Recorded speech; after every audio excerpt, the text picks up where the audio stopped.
പരിശുദ്ധതയുടെ പർദീസയിലേക്ക് ഏവർക്കും സ്വാഗതം. ഇന്നത്തെ ഈ ഒരു എപ്പിസോഡിൽ വാഴ്ത്തപ്പെട്ട ജേഴ്സിയെക്കുറിച്ചാണ് നമ്മൾ ശ്രവിക്കുക.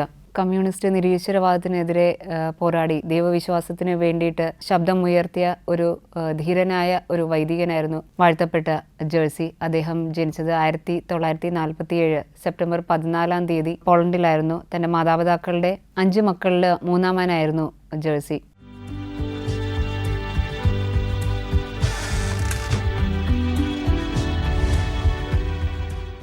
അദ്ദേഹത്തിൻ്റെ മാതാപിതാക്കൾ വളരെ ആഴപ്പെട്ട കത്തോലിക്ക വിശ്വാസത്തിൽ ജീവിക്കുന്നവരായിരുന്നു. അതോടൊപ്പം തങ്ങളുടെ മക്കളെയും ആഴമായ ദൈവവിശ്വാസത്തിൽ വളർത്തുവാനായിട്ട് അവർ പരിശ്രമിച്ചിരുന്നു. ചെറുപ്പം മുതൽ തന്നെ ജേഴ്സി വളർന്നത് അനുദിന വിശുദ്ധ കുർബാനയും ജപമാല പ്രാർത്ഥനയും കുടുംബ പ്രാർത്ഥനയും എല്ലാം വളരെ കൃത്യതയോടുകൂടി പങ്കെടുത്തുകൊണ്ട് തന്നെയായിരുന്നു. ജേഴ്സിയുടെ ജീവിതത്തിൽ അങ്ങനെ ചെറുപ്പം മുതൽ തന്നെ ദൈവവിശ്വാസം വളരെ ആഴത്തിൽ പതിഞ്ഞിരുന്നു. പ്രത്യേകിച്ച് ജേഴ്സിയുടെ ഒരു സ്വഭാവത്തെക്കുറിച്ച് പറയുകയാണെങ്കിൽ ഒരു നാണം കുണുങ്ങിയായ ഒരു കുട്ടിയായിരുന്നു ജേഴ്സി. അതോടൊപ്പം ജേഴ്സിയുടെ ജീവിതത്തിൽ ജേഴ്സിയുടെ സ്കൂളിംഗ് ഒക്കെ ചെയ്ത വിദ്യാഭ്യാസമെല്ലാം ഷുക്കോള എന്ന് പറയുന്ന പോളണ്ടിലെ ഷുക്കോള എന്ന് പറയുന്ന സ്ഥലത്തായിരുന്നു. അവിടെ സ്കൂൾ വിദ്യാഭ്യാസമെല്ലാം കഴിഞ്ഞ ആ ഒരു കാലഘട്ടം മുതൽ തന്നെ ജേഴ്സിക്ക് ഒരു വൈദികനായി തീരണം എന്നുള്ളൊരു ആഗ്രഹമുണ്ടായിരുന്നു. കാരണം ചെറുപ്പം മുതൽ തന്നെ ദിവ്യബലിയിൽ പങ്കെടുക്കുമ്പോൾ ഓൾട്ടർ സർവീസിലെല്ലാം വളരെ സജീവമായി തന്നെയാണ് ജേഴ്സി പ്രവർത്തിച്ചിരുന്നത്. അപ്പോൾ ഒരു ചെറിയ പ്രായം മുതൽ തന്നെ ജേഴ്സിക്ക് താനൊരു വൈദികനായി തീരണമെന്നൊരു ആഗ്രഹമുണ്ടായിരുന്നു. പക്ഷേ അത് ആരോടും പറഞ്ഞിരുന്നില്ല. അതിന് മറ്റൊരു കാരണമുണ്ടായിരുന്നു. ജേഴ്സി ജീവിച്ചിരുന്ന ഒരു കാലഘട്ടത്തിൽ ശരിക്കും പോളണ്ടിൽ വളരെയേറെ കമ്മ്യൂണിസ്റ്റ് ഭരണത്തിൻ്റെ വളരെ ഭീകരത അനുഭവിച്ചിരുന്ന ഒരു കാലഘട്ടമായിരുന്നു അന്ന്. പ്രത്യേകമായിട്ട് നിരീശ്വരവാദം വളരെ ശക്തമായിട്ട് പോളണ്ടിൽ വ്യാപിച്ചുകൊണ്ടിരിക്കുന്ന ഒരു കാലഘട്ടമായിരുന്നു. പോളണ്ടിനെ കുറിച്ച് പറയുകയാണെങ്കിൽ പോളണ്ടിലെ ഒരു 95% മനുഷ്യർ കത്തോലിക്ക വിശ്വാസികളായിരുന്നു. അതോടൊപ്പം തന്നെ പോളണ്ടിനോട് ചേർന്ന് കിടക്കുന്ന ജർമ്മനിയിലാണെങ്കിൽ പ്രൊട്ടസ്റ്റൻ്റ് വിശ്വാസക്കാരും ഇപ്പുറത്തെ വശത്ത് ഓർത്തഡോക്സ് വിശ്വാസത്തിലുള്ളവരുമായിരുന്നു. അപ്പോൾ ഈ പോളണ്ടിനെ സംബന്ധിച്ചിടത്തോളം അവരുടെ ഈ ഒരു ദൈവവിശ്വാസം എന്ന് പറയുന്നത് ദേശഭക്തിയുമായിട്ട് ചേർന്ന് പോകുന്ന ഒരു കാര്യം തന്നെയായിരുന്നു. അപ്പോൾ അവർക്ക് ദൈവവിശ്വാസം എന്ന് പറയുന്നത് ദേശഭക്തിയും എല്ലാം ഒന്ന് തന്നെയാണ്. അപ്പോൾ അവരുടെ ആ ഒരു നാടിൻ്റെ ഒരു തീമെന്ന് പറയുന്നതും ദൈവഭക്തിയുമായി ചേർന്ന് പോകുന്ന ഒരു തീം തന്നെയാണ് പോളണ്ടിനുള്ളത്. അപ്പോൾ എല്ലാം കൊണ്ട് തന്നെ പോളണ്ടിന് കത്തോലിക്ക വിശ്വാസം എല്ലാ ഒരു ദൈവവിശ്വാസം എന്ന് പറയുന്നത് വളരെ പ്രധാനപ്പെട്ട ഒരു കാര്യം തന്നെയായിരുന്നു. അപ്പോൾ ഇക്കാലഘട്ടത്തിലാണ് ഏകാധിപത്യത്തിൻ്റെ ഒരു ശ്രമം ആ ഒരു നാട്ടിൽ നടക്കുന്നത്. അതോടൊപ്പം തന്നെ യുദ്ധഭീകരതയും ഒക്കെ അവിടെ വർദ്ധിച്ചു വരുന്ന ഒരു കാലഘട്ടമായിരുന്നു. അങ്ങനെ ജേഴ്സി തൻ്റെ ആ ഒരു വൈദികനായി തീരണമെന്നുള്ളൊരാഗ്രഹം ഉള്ളിലൊതുക്കി. കാര്യം ഈ സമയങ്ങളിലെല്ലാം സ്കൂളുകളിലും എല്ലാം മതപഠനമെല്ലാം നിരോധിച്ചിരിക്കുന്ന ഒരു സമയമായിരുന്നു. അപ്പോൾ എല്ലാ അർത്ഥത്തിലും ഒരു വൈദികനായി തീരുക എന്നുള്ളത് വളരെ റിസ്ക് ഉള്ള ഒരു കാര്യം തന്നെയായിരുന്നു. അപ്പോൾ ഉറപ്പായിട്ടും പുറത്ത് പറഞ്ഞു കഴിഞ്ഞാൽ തനിക്ക് അനുവാദം ലഭിക്കുകയില്ല എന്നുള്ളൊരു കൺസേൺ, ഒരു തോന്നൽ ജേഴ്സിക്ക് ഉണ്ടായിരുന്നു. അങ്ങനെ യുദ്ധത്തിൻ്റെ ആ ഒരു പശ്ചാത്തലത്തിൽ ജേഴ്സിക്ക് 1968 കാലഘട്ടത്തിൽ ജേഴ്സിക്ക് പട്ടാള സേവനത്തിനായിട്ട് നിർബന്ധിത പട്ടാള സേവനം ആയിരുന്നു. അപ്പോൾ അതിന് ഏർപ്പെടേണ്ടി വന്നു. അപ്പോൾ 1966 ജേഴ്സി സെമിനാരിയിൽ ചേരുന്നുണ്ട്. പക്ഷേ അത് തുടർന്ന് പോകാൻ പറ്റിയില്ല. 68 നേരെ പട്ടാള സേവനത്തിലേക്ക് കടന്നു വരികയുണ്ടായി. അങ്ങനെ ജേഴ്സി ഈ പട്ടാള സേവനത്തിലായിരിക്കുമ്പോൾ താൻ എന്ത് വിശ്വസിച്ചോ അതിൻ്റെ നേരെ ഓപ്പോസിറ്റായിട്ടുള്ള തികച്ചും വിപരീതമായിട്ടുള്ള കാര്യങ്ങളാണ് പിന്നെ അവിടെ ജേഴ്സി പിന്നെ കേൾക്കാനായിട്ട് തുടങ്ങുന്നത്. കാര്യം അവിടെ ജേഴ്സി പഠിച്ചിരുന്നത് നിരീശ്വരവാദത്തെക്കുറിച്ചായിരുന്നു. അതോടൊപ്പം വിശ്വാസത്തിന് എതിരായിട്ടുള്ള എല്ലാ കാര്യവും അവിടെ ജേഴ്സിയെ പഠിപ്പിച്ചിരുന്നു. ഭൗതികവാദം എല്ലാം ഉണ്ടായിരുന്നു. അപ്പോൾ നമ്മൾ ജേഴ്സിയുടെ ജീവിതത്തെക്കുറിച്ച് ചിന്തിക്കുകയാണെങ്കിൽ ഒരുപക്ഷെ ഈ ഒരു സമയം അവിടെ ആയിരുന്ന ആ ഒരു കാലഘട്ടം മതി ജേഴ്സിക്ക് തനിക്ക് ഇതുവരെ നേടിയെടുത്തതെല്ലാം ഉപേക്ഷിച്ച് തിരിച്ച് മടങ്ങിപ്പോകാനായിട്ട്, ഉണ്ടായിരുന്ന വിശ്വാസം നഷ്ടപ്പെടുത്തി പോകാനായിട്ടുള്ള എല്ലാ സാഹചര്യങ്ങളും ജേഴ്സിയുടെ മുമ്പിലുണ്ടായിരുന്നു. ജപമാലകൾ ഉപയോഗിക്കാൻ പാടില്ലായിരുന്നു. അങ്ങനെ ജേഴ്സിക്ക് വിപരീതമായ ഒത്തിരി കാര്യങ്ങൾ ആ പട്ടാള സേവനത്തിൽ ഏർപ്പെട്ടിരുന്ന കാലഘട്ടത്തിൽ നേരിടേണ്ടി വന്നിരുന്നു. പക്ഷേ അതിലെല്ലാം അതൊന്നും ജേഴ്സിയെ തളർത്തിയില്ല, അല്ലെങ്കിൽ ജേഴ്സിയുടെ വിശ്വാസത്തിൽ യാതൊരു കോട്ടവും സംഭവിക്കാത്ത രീതിയിൽ തന്നെ മുന്നോട്ട് കൊണ്ടുപോകാനായിട്ട് സാധിച്ചു.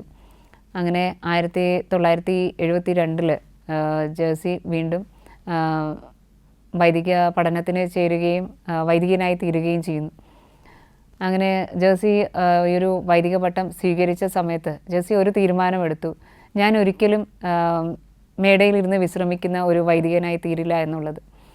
അപ്പോൾ അത് കൃത്യതയോടുകൂടി തന്നെ ജേഴ്സി പിന്നീട് പാലിച്ചു എന്നുള്ളത് നമുക്ക് ജേഴ്സിയുടെ ജീവിതം പരിശോധിക്കുമ്പോൾ കാണുവാനായിട്ട് സാധിക്കും. പിന്നീട് ജേഴ്സി സെമിനാരിയിലായിരിക്കുമ്പോൾ തന്നെ ചെറിയ ശാരീരികമായ അസ്വസ്ഥതകളൊക്കെ ഉണ്ടായിരുന്നു. തൈറോയിഡിൻ്റെ രോഗം വർദ്ധിച്ചു വന്ന് മരണപ്പെടുന്ന ഒരു അവസ്ഥ വരെ ജേഴ്സിക്ക് ഉണ്ടായിട്ടുണ്ട്. അപ്പോൾ ആ സമയത്തെല്ലാം തൻ്റെ കൂടെ ഉണ്ടായിരുന്ന മറ്റ് സെമിനാരിയൻസ് എല്ലാവരും കൂടെ ചേർന്ന് പ്രാർത്ഥിക്കുകയും സഹായിക്കുകയും അവരുടെ ഒരു പ്രാർത്ഥനയുടെയൊക്കെ ഫലമായിട്ട് ജേഴ്സി ആ ഒരു മരണത്തിൻ്റെ വക്കിൽ നിന്നൊക്കെ രക്ഷപ്പെട്ടു വരികയും ഈ ഒരു രോഗത്തിൽ നിന്ന് പൂർണ്ണമായ മുക്തി നേടുകയും ചെയ്യുന്നുണ്ട്.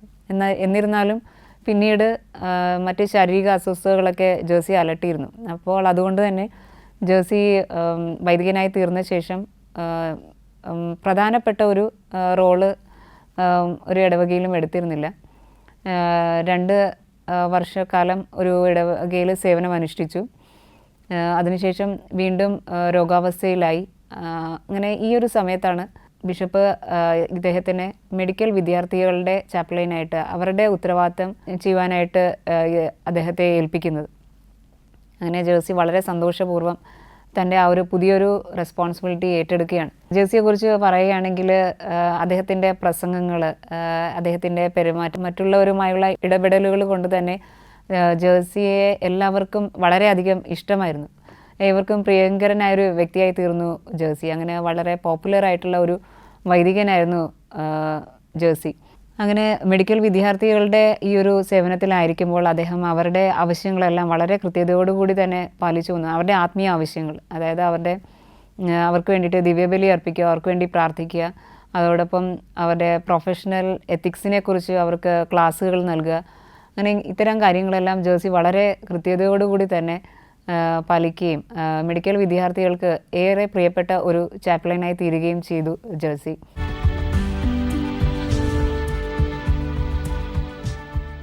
1989 ആ നാട്ടിലെ ഒരു ഫാക്ടറിയിലെ തൊഴിലാളികൾ ഒരു സമരത്തിൽ ഏർപ്പെടുന്ന ഒരു സംഭവമുണ്ട്. അപ്പോൾ അവർക്ക് ഒരു വൈദികനെ ആവശ്യമുണ്ടായിരുന്നു.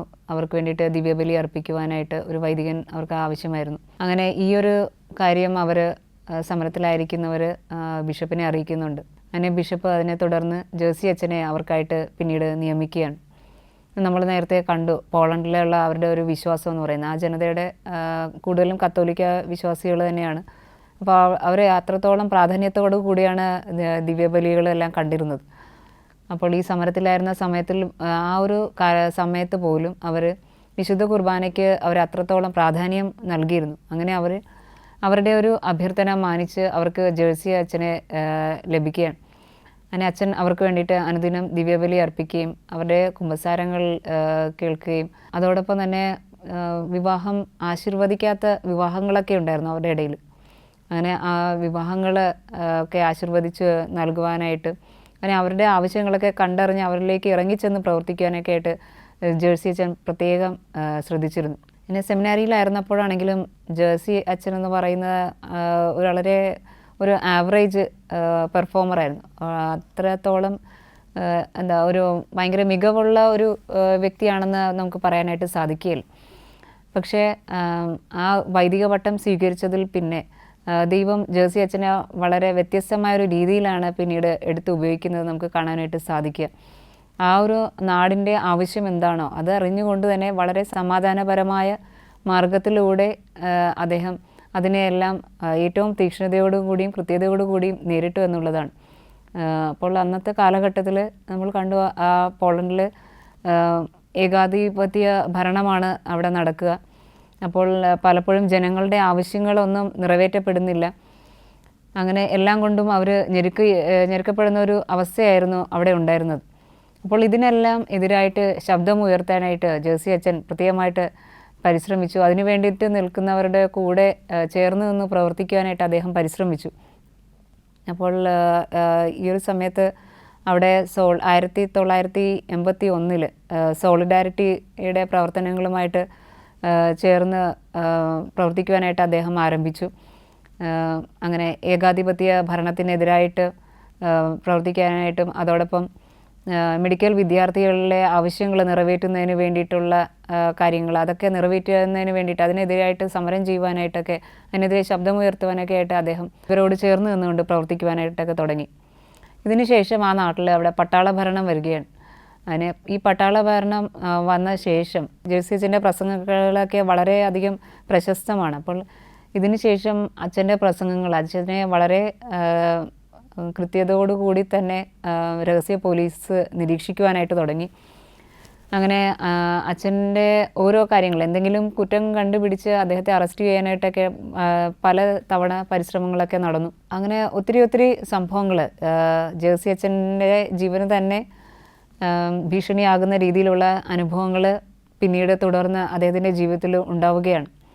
അങ്ങനെ ഈ ഒരു സമയത്താണ് പോളണ്ടിലെ വിശ്വാസത്തിൻ്റെ സഹസ്രാബ്ദ ആഘോഷങ്ങൾ നടക്കുന്ന ഒരു കാലഘട്ടത്തിൽ 1966 കുറച്ച് കാലങ്ങൾക്ക് മുമ്പ് ഇതുപോലെ പോൾ ആറാമൻ മാർപ്പാപ്പ അവിടെ വരുവാനായിട്ട് ശ്രമിച്ചപ്പോൾ അനുമതി ലഭിച്ചില്ല. കാര്യം മാർപ്പാപ്പയ്ക്ക് അവിടെ വരാനായിട്ടുള്ള വിലക്ക് കൊടുത്തിരുന്നു. അപ്പോൾ അങ്ങനെ ഒരു മാർപ്പാപ്പയ്ക്ക് പോളണ്ട് സന്ദർശിക്കുവാനായിട്ടുള്ള അനുവാദം ഉണ്ടായിരുന്നില്ല. പക്ഷേ കാലങ്ങൾക്ക് ശേഷം ഈ ഒരു കാലഘട്ടത്തിൽ ജോൺ പോൾ രണ്ടാമൻ മാർപ്പാപ്പയ്ക്ക് ഇവിടെ പോളണ്ട് സന്ദർശിക്കുവാനായിട്ട് ഉള്ള വലിയൊരു അനുഗ്രഹം ലഭിച്ചു. അപ്പോൾ അതിൻ്റെ കാരണമെന്ന് പറയുന്നത് ജോൺ പോൾ രണ്ടാമൻ മാർപ്പാപ്പ പോളണ്ടുകാരൻ തന്നെയാണ്. അപ്പോൾ ഒരു രാജ്യത്തിൻ്റെ പൗരന് തൻ്റെ നാട് സന്ദർശിക്കാനായിട്ട് യാതൊരു വിലക്കും ഏർപ്പെടുത്താനായിട്ട് സാധിക്കുകയില്ല. അപ്പോൾ ആ കാരണത്താൽ തന്നെ ജോൺ പോൾ രണ്ടാമൻ മാർപ്പാപ്പയ്ക്ക് പോളണ്ട് സന്ദർശിക്കുവാനായിട്ട് സാധിച്ചു. അങ്ങനെ ഈ ഒരു സന്ദർശനത്തിന് ശേഷം കൂടുതൽ നല്ല മാറ്റങ്ങൾ പോളണ്ടിൽ ഉണ്ടാവുകയാണ്. അങ്ങനെ ഇദ്ദേഹം മാർപ്പാപ്പ ദിവ്യബലി അർപ്പിക്കുന്ന സമയത്ത് ഇതുപോലെ ഒരു രഹസ്യമായിട്ടൊരു കത്ത് കാഴ്ചവെപ്പിൻ്റെ സമയത്ത് ദിവ്യബലിയുടെ ഇടയ്ക്കുള്ള ഒരു സമയമാണ് കാഴ്ചവെപ്പ്. അപ്പോൾ ഈ കാഴ്ചവെപ്പിൻ്റെ സമയത്ത് താലത്തിൽ ഒരു കത്ത് വച്ച് ഇങ്ങനെ മാർപ്പാപ്പയുടെ അടുത്തേക്ക് കാഴ്ചവെപ്പിനെ കൊണ്ടുപോവുകയായിരുന്നു. പക്ഷേ ആ സമയത്ത് ഇവരെ നിരീക്ഷിച്ചുകൊണ്ടിരുന്ന രഹസ്യ പോലീസ് പെട്ടെന്ന് ഇത് കണ്ടെത്തുകയും ആ കത്ത് അതിൽ നിന്ന് പെട്ടെന്ന് തട്ടിപ്പറിച്ച് എടുത്തു മാറ്റുകയും ചെയ്യുന്നുണ്ട്. അപ്പോൾ ഈ സമയം ഇത് കണ്ടുകൊണ്ട് നിന്ന ജേഴ്സി അച്ഛൻ തിരികെ ചെന്ന് പെട്ടെന്ന് തന്നെ ഓൺ ദ സ്പോട്ട് അവിടെ ചെന്ന് അത് തിരികെ എടുത്ത് തിരിച്ചു വെച്ച് താളത്തിൽ വെച്ച് തന്നെ അത് കൊണ്ടുപോകാനായിട്ട് തിരിച്ചു നൽകുകയും ചെയ്യുന്നു.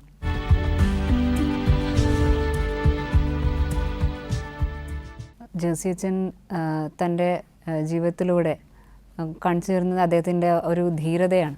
പലപ്പോഴും മറ്റുള്ളവർക്ക് ആ നാട്ടിൽ നടക്കുന്ന സംഭവങ്ങൾക്കെതിരായിട്ട് പ്രതികരിക്കാനായിട്ട് ഭയമുണ്ടായിരുന്നു.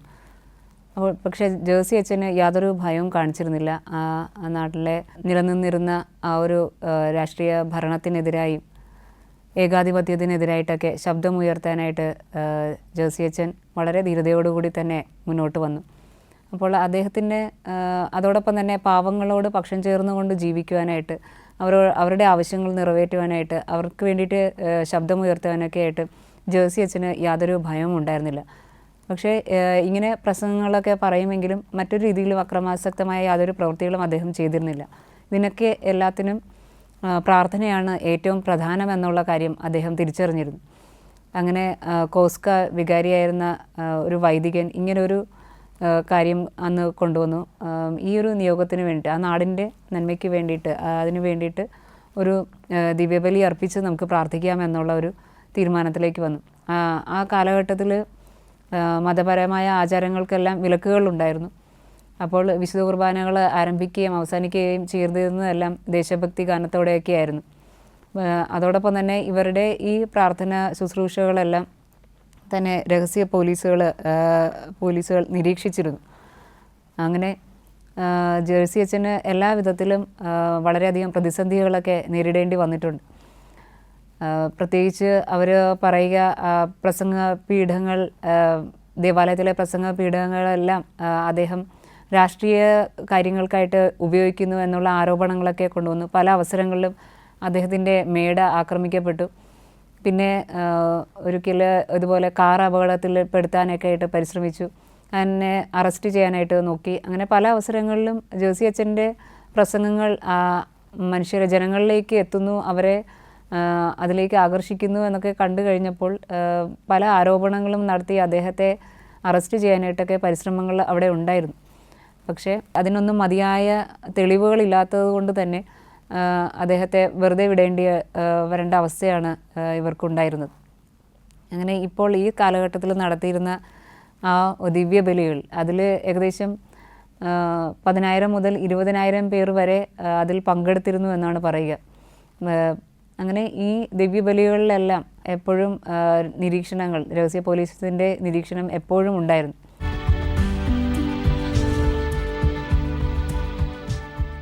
ആയിരത്തി 1989 ഒക്ടോബർ മാസം 19-ാം തീയതി പോളണ്ടിലെ ബെഡ്ഗോസെക്സ് എന്ന് പറയുന്ന സ്ഥലത്ത് അദ്ദേഹത്തിന് കാർമ്മികത്വം വഹിച്ച് ദിവ്യബലി അർപ്പിക്കുവാനായിട്ട് ഒരു ക്ഷണം ലഭിക്കുകയാണ്. അങ്ങനെ അതിനെ തുടർന്ന് ജോസി അച്ഛൻ ആ സ്ഥലത്തേക്ക് പോവുകയും ആ രാത്രിയിൽ അവിടുത്തെ ദിവ്യബലി അർപ്പിക്കുകയും ചെയ്യുന്നുണ്ട്. അപ്പോൾ അന്നത്തെ ആ ഒരു ദിവ്യബലിയിലെ പ്രസംഗം എന്ന് പറയുന്നത് തിന്മയെ നന്മ കൊണ്ട് ജയിക്കുക എന്നുള്ളതായിരുന്നു. അങ്ങനെ അതിനെക്കുറിച്ചുള്ള ഒരു പ്രസംഗം ഒക്കെ അദ്ദേഹം നൽകിയിട്ട് അവിടെ നിന്ന് മടങ്ങുന്ന സമയത്ത് അവിടെ അദ്ദേഹത്തെ പിന്തുടർന്നുകൊണ്ട് രഹസ്യ പോലീസ് ഉണ്ടായിരുന്നു. അന്ന് ആ ദിവസത്തെ ആ ഒരു ദിവ്യബലിയിലും അദ്ദേഹത്തെ നിരീക്ഷിക്കുവാനായിട്ട് ഇവർ ആ ജനങ്ങൾക്കിടയിൽ രഹസ്യമായിട്ട് അവിടെ കടന്നുകൂടിയിരുന്നു. അങ്ങനെ അദ്ദേഹത്തിൻ്റെ മടക്ക യാത്രയിൽ ഇദ്ദേഹത്തെ ഫോളോ ചെയ്തുകൊണ്ട് തന്നെ ഇവർ അദ്ദേഹത്തിനെ പിന്തുടർന്ന് പുറകെ വരുന്നുണ്ട്. അങ്ങനെ ആ ഒരു അദ്ദേഹം പോയ ആ ഗ്രാമത്തിൻ്റെ ആ ഒരു ഏരിയ വിട്ട്, ആ ഒരു പ്രദേശം വിട്ട് അദ്ദേഹം പുറത്ത് കടന്നു കഴിഞ്ഞപ്പോൾ ഇവർ അദ്ദേഹത്തെ ആക്രമിക്കുകയും അദ്ദേഹത്തെ പിടിച്ച് അവരുടെ വാഹനത്തിൽ ഇടുകയും ചെയ്യുന്നുണ്ട്. അപ്പോൾ അദ്ദേഹം പോയിരുന്ന വാഹനത്തിൽ ഉണ്ടായിരുന്ന ഡ്രൈവറിനെയും ജോസി അച്ഛനെയും ഒരുമിച്ചാണ് ഇവർ പിടിച്ച് ആക്രമിച്ച് പരിക്കേൽപ്പിച്ച് അവരുടെ വാഹനത്തിലിടുന്നത്. അങ്ങനെ ഡ്രൈവർ നിങ്ങൾ എന്താണ് ഈ ചെയ്യുന്നതെന്ന് പറഞ്ഞുകൊണ്ട് അവരോട് ചോദിക്കുന്നുണ്ട്. പക്ഷേ അവർ കൂടുതൽ ഇയാളെ ആക്രമിക്കുന്നു. ചോദിക്കുന്നതനുസരിച്ച് കൂടുതൽ അദ്ദേഹത്തിന് പരിക്കേറ്റുകൊണ്ടിരിക്കുകയാണ് ചെയ്തത്. പക്ഷേ എങ്ങനെയോ ഈയൊരു ഡ്രൈവറിന് ഒരുവിധം അവിടെ നിന്ന് ഇവർ പിടിച്ചുകൊണ്ട് പോകുന്നതിൻ്റെ ഇടയ്ക്ക് തന്നെ, വണ്ടിയിൽ പിടിച്ചിട്ട് കൊണ്ടുപോകുന്ന ആ സമയത്ത് അതിൻ്റെ വഴിക്ക് തന്നെ ഡ്രൈവറിന് ഒരുവിധം അവിടെ നിന്ന് രക്ഷപ്പെട്ട് ഓടാനായിട്ട് സാധിച്ചു.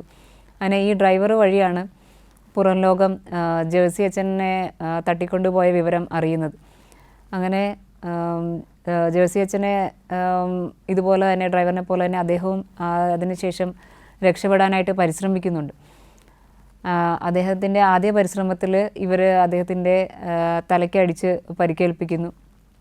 പിന്നെ രണ്ടാമത് അദ്ദേഹത്തിൻ്റെ കൈയും കാലുമൊക്കെ കൂട്ടിക്കെട്ടുന്നുണ്ട്. വീണ്ടും രണ്ടാമതും അദ്ദേഹം രക്ഷപ്പെടാൻ നോക്കുമ്പോൾ അദ്ദേഹത്തെ പെട്ടെന്ന് തന്നെ പിടിവീണ് അദ്ദേഹത്തെ വലിച്ച് എടുക്കുന്നു. അപ്പോൾ ഈ കെട്ട് ഓരോ പ്രാവശ്യം രക്ഷപ്പെടാൻ ശ്രമിക്കുമ്പോഴും അദ്ദേഹത്തിൻ്റെ ചുറ്റിയിരുന്ന ആ ഒരു കെട്ട് മുറുകുകയും അദ്ദേഹത്തിൻ്റെ കഴുത്തിൽ അത് കുറച്ചും കൂടി മുറുകുന്ന ഒരു അവസ്ഥയുണ്ടായി. അങ്ങനെ മൂന്നാമത്തെ പ്രാവശ്യം ചെയ്തപ്പോൾ അവർ അദ്ദേഹത്തിൻ്റെ വായ് മൂടിക്കെട്ടി. അപ്പോൾ ഈ മൂടിക്കെട്ടിയ സമയത്ത് ഒരുപക്ഷെ മൂക്കും കൂടെ ചേർന്ന് മൂടിയിട്ടുണ്ടാകണം. അങ്ങനെ വളരെയധികം ശ്വാസം മുട്ടുന്ന അവസ്ഥയിൽ തന്നെ അദ്ദേഹത്തെ പിടിച്ചു കെട്ടി കൊണ്ടുപോവുകയാണ്. ഇതിൻ്റെ ഇടയിൽ അദ്ദേഹത്തിന് മാരകമായ രീതിയിൽ അവരെ ആക്രമിക്കുന്നുണ്ട്, വളരെ ശക്തമായിട്ട് ആക്രമിക്കുന്നുണ്ട്, മാരകമായ പരിക്കേൽക്കുന്നുണ്ട്. തുടർന്ന് ജോസി അച്ഛൻ്റെ കാലിൽ ഒരു വലിയ ചാക്ക് നിറച്ച് ഭാരമുള്ള കല്ലുകൾ കയറ്റി അദ്ദേഹത്തെ, ഇവർ പോകുന്ന വഴിയിൽ ഉള്ള ഒരു നദിയാണ് വിസിയ നദി, ആ നദിയിലേക്ക് ഇദ്ദേഹത്തെ വലിച്ചെറിയുകയാണ്. അങ്ങനെ ഈ ഒരു സംഭവം നാട്ടിലധികം ആരും അറിയുന്നില്ല. ഇത് ഈ ഒരു സമയത്ത് വളരെ രഹസ്യമായിട്ട് നടന്ന ഒരു കാര്യമായതുകൊണ്ട്. പക്ഷേ ഈ ഒരു ഡ്രൈവർ മുഖേനയാണ് പിന്നീട് നാട്ടിൽ ആൾക്കാരെല്ലാം അറിഞ്ഞു വരുന്നത്. പക്ഷേ ജോസി അച്ഛനെ രക്ഷപ്പെടുത്തി കൊണ്ടുവരാനായിട്ട് പ്രത്യേകിച്ച് പരിശ്രമങ്ങൾ അവർ നടത്തിയെങ്കിലും അവർക്ക് കണ്ടെത്താനായിട്ട് സാധിച്ചില്ല. 19-ാം തീയതി നടന്ന സംഭവത്തിന് ശേഷം 24-ാം തീയതി ആണ് പിന്നീട് ജോസി അച്ഛൻ്റെ ബോഡി കണ്ടെത്തുന്നത്. അപ്പോൾ ജോസി അച്ഛൻ്റെ ബോഡി കണ്ടെത്തുന്ന സമയത്ത് അദ്ദേഹത്തിൻ്റെ മുഖമെല്ലാം വികൃതമായി, തിരിച്ചറിയാൻ കഴിയാത്ത വിധമായിരുന്നു. താടിയിലും മൂക്കും എല്ലാം അതെല്ലാം ദ്രവിച്ച് എല്ലാം പോയ ഒരു അവസ്ഥയിലാണ് അദ്ദേഹത്തിൻ്റെ ബോഡി കണ്ടെത്തുന്നത്. ഇദ്ദേഹത്തെ നഷ്ടമായി എന്ന് അറിഞ്ഞ സമയത്ത് ആ നാട്ടിലെ ജനങ്ങളെല്ലാം ഒരുമിച്ച് കൂടുകയും അനേകർ അദ്ദേഹത്തിന് വേണ്ടിയിട്ട് പ്രാർത്ഥിക്കുകയൊക്കെ ചെയ്തുകൊണ്ടിരുന്നു. അത്രത്തോളം ഇൻഫ്ലുവൻസാണ് ജേഴ്സി അച്ഛൻ അന്ന് ജനഹൃദയങ്ങളിൽ നൽകിയിരുന്നത്. പക്ഷേ ഇദ്ദേഹത്തിൻ്റെ ആ ഒരു സമയം കൊണ്ട് തന്നെ ജേഴ്സി അച്ഛൻ ഇവർക്ക് വേണ്ടിയിട്ട് രക്തസാക്ഷിത്വം വഹിച്ചു കഴിഞ്ഞിരുന്നു. അങ്ങനെ അച്ഛൻ്റെ ആ ഒരു ബോഡിയിൽ അച്ഛനെ എന്തൊക്കെ പരിക്കേറ്റിട്ടുണ്ട് എന്നുള്ളത് കൃത്യമായ വിവരങ്ങൾ ലഭിക്കുന്നത് മറ്റുള്ള ആരും ഉണ്ടായിരുന്നില്ല. പക്ഷേ അവർക്ക് പിന്നീട് നമ്മൾക്ക് ഇതിൻ്റെ വിവരങ്ങൾ ലഭിക്കുന്നത് അദ്ദേഹത്തെ തട്ടിക്കൊണ്ടുപോയവരെ ചോദ്യം ചെയ്തപ്പോഴുണ്ടായ അതിൽ നിന്ന് ലഭിച്ച വിവരങ്ങളും അതോടൊപ്പം തന്നെ അദ്ദേഹത്തിൻ്റെ പോസ്റ്റ്മോർട്ടം റിപ്പോർട്ടിൽ നിന്നൊക്കെയുള്ള ലഭിച്ച വിവരങ്ങളിൽ നിന്നൊക്കെയാണ് എന്തൊക്കെ രീതിയിലുള്ള ആക്രമണങ്ങളാണ് അദ്ദേഹത്തിന് നേരിടേണ്ടി വന്നിട്ടുള്ളത് എന്ന് നമുക്കറിയാനായിട്ട് സാധിക്കുക. അദ്ദേഹത്തിൻ്റെ ബോഡി ഓട്ടോപ്സി ചെയ്ത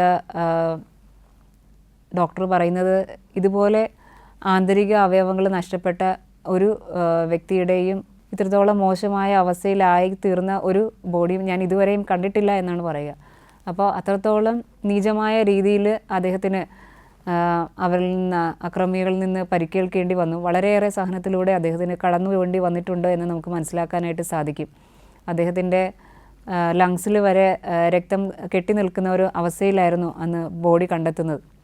അങ്ങനെ തങ്ങൾക്ക് ജേഴ്സി അച്ഛനെ നഷ്ടമായി എന്നുള്ള വിവരം നാട്ടിലെല്ലാവരും പിന്നീട് അറിഞ്ഞവരെല്ലാവരും അദ്ദേഹത്തെ ഒരു നോക്ക് കാണുവാനായിട്ട് യാത്ര അയക്കുവാനായിട്ട് അവരെല്ലാവരും അവിടെ എത്തുന്നുണ്ട്. ഏകദേശം 5 ലക്ഷത്തോളം മനുഷ്യരാണ്, 5 ലക്ഷത്തോളം പേര് അന്ന് ജേഴ്സി അച്ഛൻ്റെ അന്ത്യയാത്രയ്ക്ക് അവിടെ ഒരുമിച്ച് കൂടി എന്നാണ് പറയുന്നത്.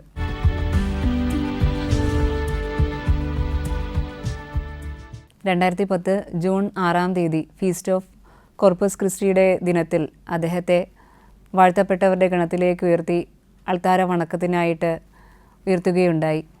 അങ്ങനെ വാഴ്ത്തപ്പെട്ട ജേഴ്സി അച്ഛൻ വധിക്കപ്പെട്ട ജേഴ്സി അച്ഛനേക്കാൾ വളരെയധികം സ്വാധീനം ചെലുത്തിയ വ്യക്തിയായിട്ട് ഏകാധിപതികൾ അദ്ദേഹത്തിൻ്റെ മരണത്തോടെ തിരിച്ചറിയുകയാണ്. നിരീശ്വരവാദത്തിനെതിരായിട്ട് പോരാടിക്കൊണ്ട് തൻ്റെ സ്വന്തം വിശ്വാസത്തിന് വേണ്ടിയിട്ട് നിലകൊണ്ടുകൊണ്ട് തൻ്റെ സ്വന്തം ജീവൻ ആത്മബലിയാക്കി തീർത്ത ജേഴ്സി അച്ഛൻ, അച്ഛൻ്റെ ജീവിതം ഇന്ന് നമ്മൾക്കും മാതൃകയാക്കാം. യേശുവിൻ്റെ സാക്ഷികളെന്ന നിലയിൽ സത്യത്തിന് വേണ്ടിയിട്ട് നിലകൊള്ളുവാനായിട്ടും സത്യത്തിന് വേണ്ടിയിട്ട് പോരാടുവാനായിട്ടൊക്കെ നമ്മൾക്കും പരിശ്രമിക്കാം.